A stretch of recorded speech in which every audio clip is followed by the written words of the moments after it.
Shalom everybody, this is Brian Azrael Newman, Hebrew Hearts, driving in the rain. So we went to South Carolina this weekend and had us a grand time. We being Misty and I. Misty's our events coordinator, social media coordinator. She does a great job. Because I have social anxiety really freaking bad. And I don't do so well with people and in front of cameras and things, so she does all that for us. Huge blessing. And my friend Dylan was there because he lives at the house that we were meeting at, and my friend Polly, who used to live in New Jersey but moved to South Carolina, was there, and a whole lot of people I never met before or even heard of decided to come, so that was good. And today's video is about taking people with you.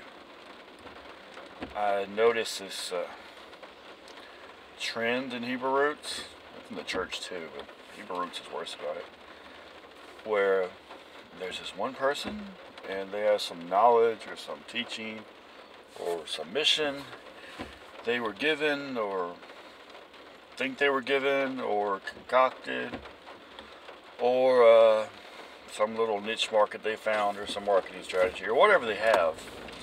They're going to run with it, and they're going to do this thing, and it's going to be this one-man army, and it's all about them and them getting ahead, and the purpose of everyone else is to prop this one person up. That's everyone's job, is to financially, strategically, media-wise, emotionally, every way possible, to prop up this one person.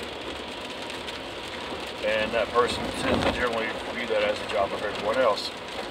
And once that one person gets to the top, they might have some people underneath them that work for them, but you never hear about those people.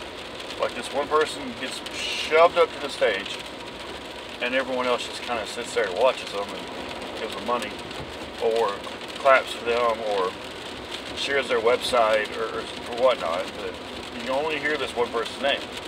And I see this all the time. There's one particular minister. He's got minions everywhere just sharing his website, his teachings. But you never know people's names. You just know his name. And I've seen those kind of organizations develop a few times now, where there's this one person, and the whole thing's about them. The job of everyone around them is to prop them up and make them famous. And the problem is, if that one person goes away for some reason, or whatever happens to that one person, then they want the whole thing. They want the entire ministry. All the work, all those people put in for all those years, is suddenly now pretty much worthless because the person that headed it disappeared, and everyone's job was to push up this one person. It doesn't work. I think, my opinion, my very limited experience, is if you're like the leader or the founder or whatever you are, your job is to not talk. Your job is not to talk everyone around you into propping you up till you get to a certain point, and then either you forget everyone beneath you exists, or everyone else outside the organization does not know these other people exist. Now, there are like frontline positions and there are support positions, but your job as a leader, I believe, is to, when you see the vision, you see the path up the mountain, and your job is to go up the mountain and get everyone around you to work together so that all of you can get up the mountain. So your job is not to get up the mountain by yourself. You get to the peak and say, hey, look at me. Or to just get up by the mountain and sit down and wonder if everybody else is going to come along in 2 or 3 weeks. So your job is to climb the mountain, but to take other people with you when you go up that mountain. It's lonely at the top, true, but it doesn't have to be that way. It's usually lonely at the top because someone got to the top by stepping on everyone else on the way there. And they got to the top without trying to take other people to the top with them. And when you get to the top by yourself, the wind can blow you off the top really easily. But if we get to the top, you take other people to the top with you, you can all support each other.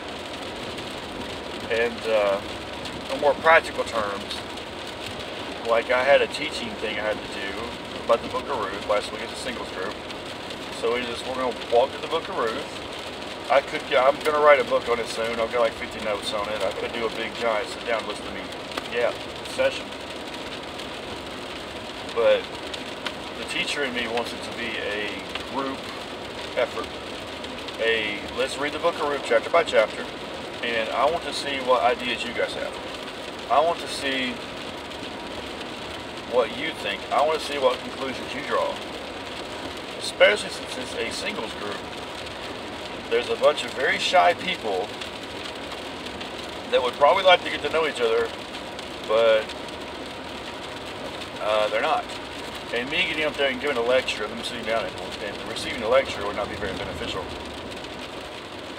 When we make the group a discussion group, then everyone can shine. Like there's one guy there, he had a kippah on, and I honestly did not know how to say a certain word in Hebrew, so I asked him to say it. So he's good at Hebrew, so that will draw him out to show his gifts, talents, and abilities to the other people, especially the girls. And there were some girls there I know, and I call on them to give their input and things they might be familiar with, so they can show who they are. And the whole session is not, okay, let's go hear Brian talk about the Book of Ruth and how the courtship culture was in ancient Israel.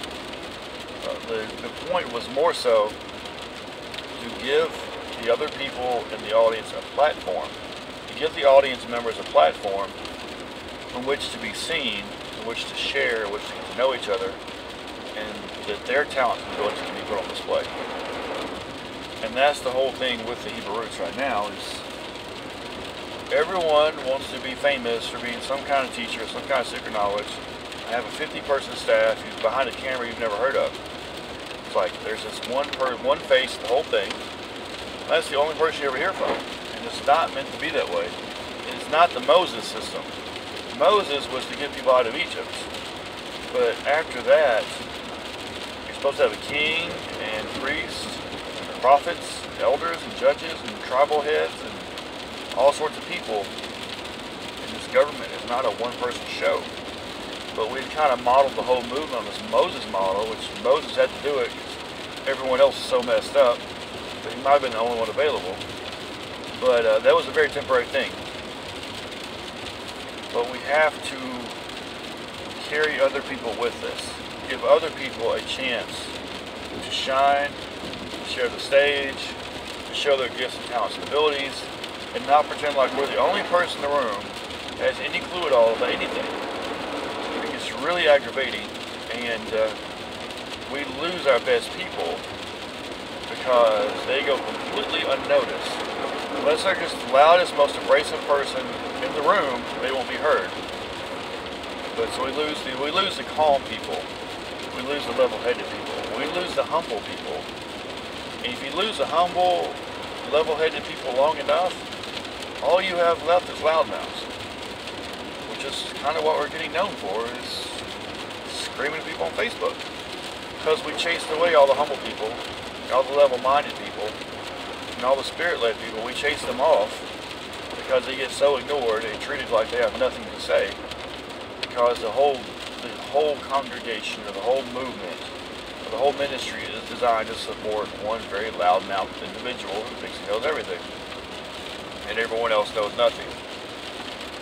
And that becomes the face of the whole movement, is one loud-mouthed individual. And everyone else that would have something to say, that would be well received, that might be hearing from God, they just get tired of being pushed down. And they go somewhere else where they will be recognized. They do. Sometimes they go back to the Christian church. Sometimes they go out in the world. Sometimes they just kind of fizzle out.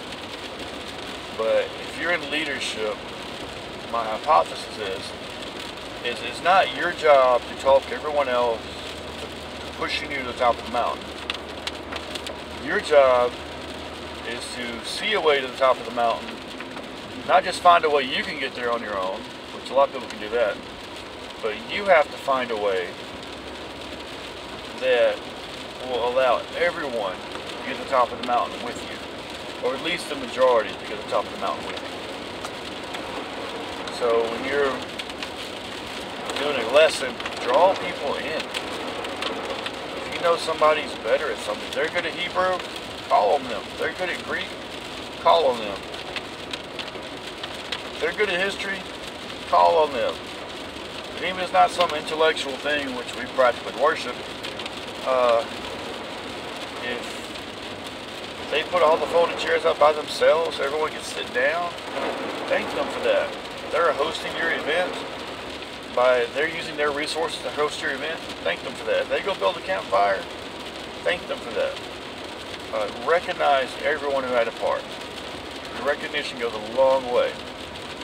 But we have to recognize people for their contributions if we want them to stay with us. And if we want to get to the top and the top be somewhere worth staying at, then we need to take some people with us to the top. As you get to the top and you get there by yourself, you won't be there very long. Because it takes, it's like penguins in the Antarctic.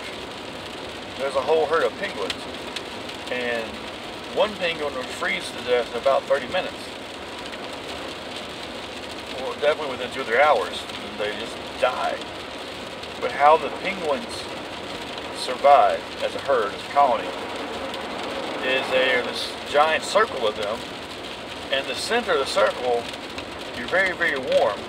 Because all the penguins on the outside of the circle are keeping the wind off of you. They are freezing half to death for a period of time to keep the wind off all the other penguins. Now, if that system stayed that way, where there's one person in the middle constantly staying warm, and the outer layer of penguins freezing to death, then they fall down, there's another layer of penguins freeze to death, another layer freeze to death, until you get to the part where the one in the middle that was so protected and so guarded